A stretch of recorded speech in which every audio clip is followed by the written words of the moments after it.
Break બાદ હવે આગળ વાત કરીએ તો કેશોદ તાલુકામાં શિયાળુ પાક તૈયાર કરવામાં ખેડૂતો વ્યસ્ત, પોષણક્ષમ ભાવ મળે તેવી આશા સેવતા ખેડૂતો।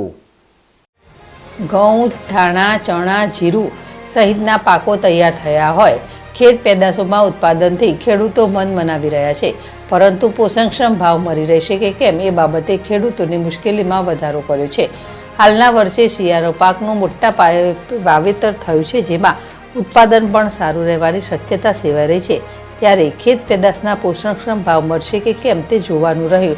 હાલના વર્ષે શિયાળુ વાવેતરની વાત કરીએ તો ઘઉં, ચણા, જીરું, તુવેરદાળ, ધાણા સહિતનું વાવેતર થયું હતું।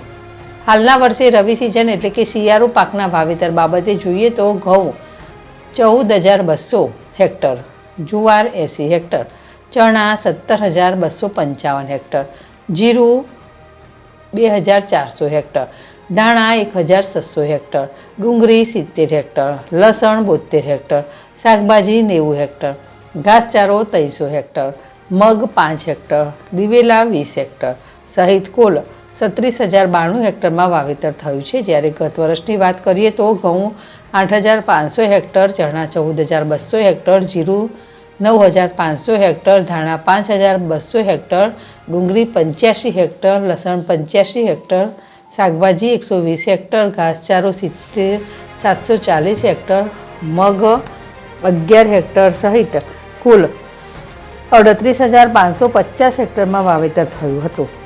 ગત વર્ષની સરખામણીએ ઘઉં 5,700 હેક્ટર, ચણા 3,055 હેક્ટરમાં વાવેતર વધ્યા, જીરુમાં 7,100 હેક્ટર તથા ધાણા 3,700 હેક્ટરમાં વાવેતર ઘટાડો જોવા મળી રહ્યો છે।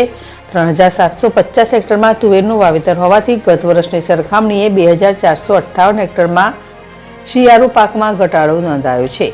શિયાળુ પાકની કાપણી થતાં શિયાળુ પાક મોટા ભાગે તૈયાર થઈ રહ્યો છે, ત્યારે પોષણક્ષમ ભાવ બાબતે ખેડૂતોમાં નિરાશા જોવા મળી રહી છે। ત્યારે શિયાળુ પાકના પોષણક્ષમ ભાવ મળશે કે કેમ તે અંગે કહેવું મુશ્કેલ છે, પણ ધૂળેટીના તહેવાર પહેલા ખેડૂતો શિયાળુ પાક તૈયાર કરવામાં તથા ઉનાળુ પાક વાવેતર કરવામાં મશગુલ જોવા મળી રહ્યા છે। ગોવિંદ હડિયા, ZSTV, કેશોદ।